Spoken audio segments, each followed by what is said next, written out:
Alright everybody, we're back for a WWE style video on the YouTube channel, and today we're going to talk about a match type that is somewhat synonymous with the WWE and definitely with its darker characters such as the Undertaker, Kane, and Mankind, but it's a match type that I feel like doesn't get enough credit for how unique and groundbreaking it really was. And it's a match that debuted in the tail end of 1996 in the Buried Alive match. Today we're going to take a quick look back at every Buried Alive match that ever took place inside the World Wrestling Federation or World Wrestling Entertainment. We're going to go in chronological order, and we're just going to have a good time talking about this very unique and dark match type. So without any further ado, let's get it started and talk about the history of the Buried Alive match in the WWE. Now this first match we've actually already made a video on, between The Undertaker and Mankind, which took place at In Your House Buried Alive on October 20th, 1996. I'm not going to spend a whole lot of time, but this is the debut Buried Alive match. And the funny thing about The Undertaker and Mankind's feud in 1996 was that it also debuted another match type in the Boiler Room Brawl, which took place at SummerSlam prior to the Buried Alive match.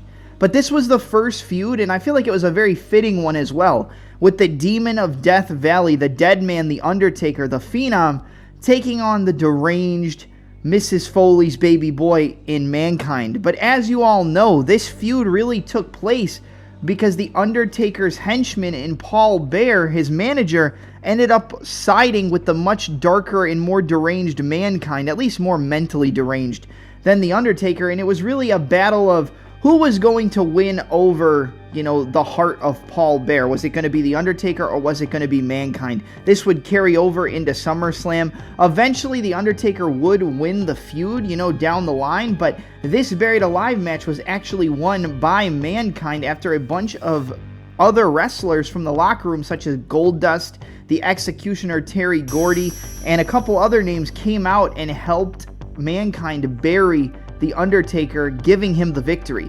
I love the look of this match, and that's something we're going to talk about throughout the rest of this video, but this is the first Buried Alive match, and I don't think there could have been anybody better than Undertaker and Mankind to usher in this very dark and demented match where you're pretty much, taken away from the earth by the end of it. But Undertaker ended up losing, but even at the end of the match, there's the iconic photo where the lightning strike hits the grave and Undertaker's purple glove comes up from beneath the dirt saying that the dead man will rise again. But can't have a Buried Alive match list without talking about the first one, and it was a great one. If you haven't seen it, definitely go back and check it out. It's also on a VHS tape for this In Your House event called Slamathon 96, so if you want to find the old vintage copy of it, there you go. But let's move on to the next one.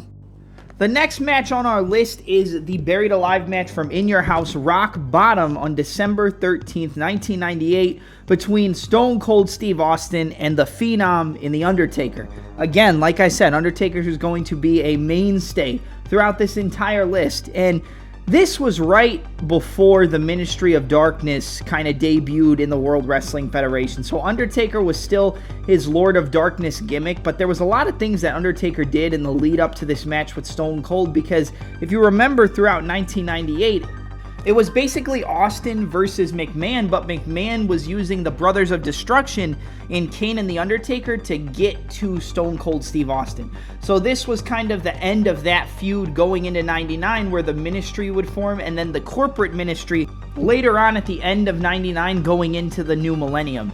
But this is my favorite Buried Alive match on the entire list. Rock Bottom 98 was one of the first pay-per-views I ended up buying on VHS tape as a kid, and I would literally go back and watch The Rock versus Mankind, and I would watch the main event between Stone Cold and The Undertaker over and over and over again. I feel like I've seen this match probably 30 or 40 times throughout my entire life, and I know everybody kind of shits on this pay-per-view, and I get it because the pay-per-view wasn't great, but it's one of my favorite pay-per-views from the Attitude Era and one of my favorite shows that I remember going back and watching as a kid. So, and part of the reason was because of this Buried Alive match, and then throughout the pay-per-view with The Rock, with the backstage segments, because the pay-per-view was pretty much named after The Rock, so it all makes sense.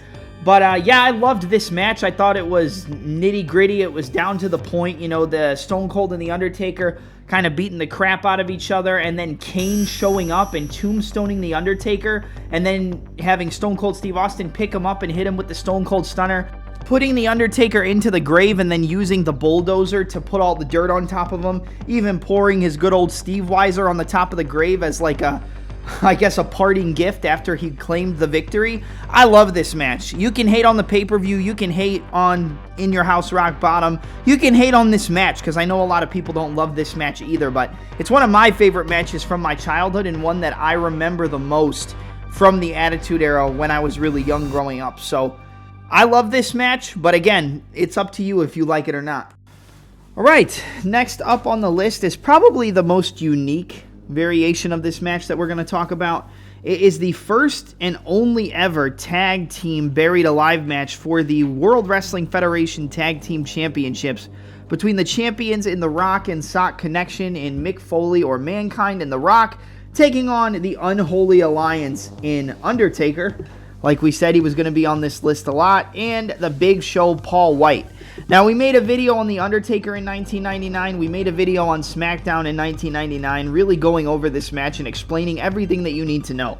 But when it comes to this video, it has to be included, and it's because it's just unique. You know, it was the only buried alive match to ever take place on network television, number one. And number two, it's the only tag team buried alive match to ever take place. And this is where The Undertaker and Big Show were able to pick up, I believe this was their second ever World Wrestling Federation Tag Team Championships by defeating Mankind and The Rock. And it was really due to the man who would kick off his main event run in the late end of 99 going into 2000 in Triple H or Hunter Hearst Helmsley, who was able to help them by kind of eliminating The Rock and taking out Mankind as well. But The Rock and Sock Connection would lose their titles, and Big Show and The Undertaker would become the new WWF Tag Team Champions. But yeah, first and only ever Tag Team Buried Alive match, check, and the only Buried Alive match to ever take place on network television. Very important match, I think, definitely in the history of the Buried Alive match in the WWF and the WWE. For our second to last match on the list, we have The Undertaker versus Vince McMahon from Survivor Series 2003. This is the last time we would see the American Badass Undertaker going into 2004, and although Mr. McMahon was the opponent for The Undertaker and it was the American Badass for the people type of Undertaker character, or the face Undertaker, he was battling against the evil boss, just like Stone Cold versus Vince McMahon, and it was pretty much the same concept. However, Undertaker would again come up short, losing a buried alive match here after the interference of his long-lost and demented brother Kane. Now, Kane would interfere in the other match we talked about earlier at Rock Bottom 1998, but here he would allow for Vince and Kennedy McMahon to win the buried alive match and bury his brother, The Undertaker. However, this match was much less about Vince McMahon and much more about allowing for Kane versus The Undertaker to take place at WrestleMania 20 the following year in 2004, and allowing for the return of the Demon of Death Valley and the Phenom character of The Undertaker that we hadn't seen since the end of 1999. So Vince McMahon would win due to the interference of Kane, but this would allow for the rebirth of The Undertaker to come back at WrestleMania 20, continuing his WrestleMania unbeaten streak and defeating Kane, his brother. So yeah, that's pretty much the gist of this match. Survivor Series 2003 was a great pay-per-view for the Ruthless Aggression era. This match wasn't great, but there was a lot of blood, Undertaker just beating the crap out of Vince McMahon, but the heel boss was able to find a way to get one of his henchmen, quote-unquote, to help him secure another victory over the good guy in The Undertaker. Alright, and for the final match on our list, you have another match between the brothers, or the former Brothers of Destruction, in The Undertaker versus Kane, this time from Bragging Rights 2010 on October 24th, 2010. This match was for the World Heavyweight Championship of Kane, and prior to this, they actually took on each other in a Falls Count Anywhere or No Holds Barred match that I was in attendance for at Night of Champions 2010 at the Allstate Arena in Chicago, Illinois. I'm going to be honest, I didn't remember too much about this match. I knew Kane ended up winning, retaining his World Heavyweight Championship, just like the match at Night of Champions. However, this time it was due to the interference of the Mega Group, the Mega Heel Group, and the faction known as Nexus, led by Wade Barrett. They were able to help Kane bury The Undertaker alive and retain the World Heavyweight Championship. Kane was alongside the former manager of The Undertaker in Paul Bearer, and you know, if you go back in history, even throughout this video, Paul Bearer has a history of turning on The Undertaker. He did it with Mankind back in '96, and he did it again here with Kane. And there was even points where, I mean, Paul Bearer was the one who introduced Kane as The Undertaker's brother. But again, like I said, this match was more to continue the World Heavyweight Championship run of Kane, which was his one and only World Heavyweight Championship run. He did have a WWF Championship run in '98, but it only lasted a couple days. But it was mainly just to continue the title run of Kane. And, you know, following his win at Night of Champions, he got another win over The Undertaker. And Undertaker only got one win in the Buried Alive matches that he was in, and it was the one that he took on the Rock and Sock Connection alongside Paul White for the Tag Team Championship. So throughout this video, we know that although the match is synonymous with The Undertaker, he never really was able to win any of these matches.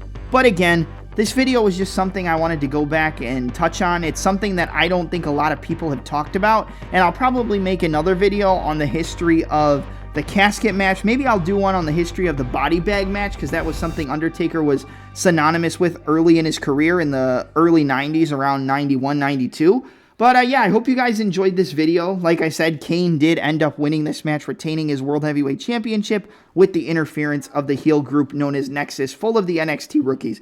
But I'm your host, Double M. This has been the history of the Buried Alive match in the WWE. Don't forget to like, comment, subscribe, and hit a tombstone pile driver on the notification bell to catch all future uploads. I'm out.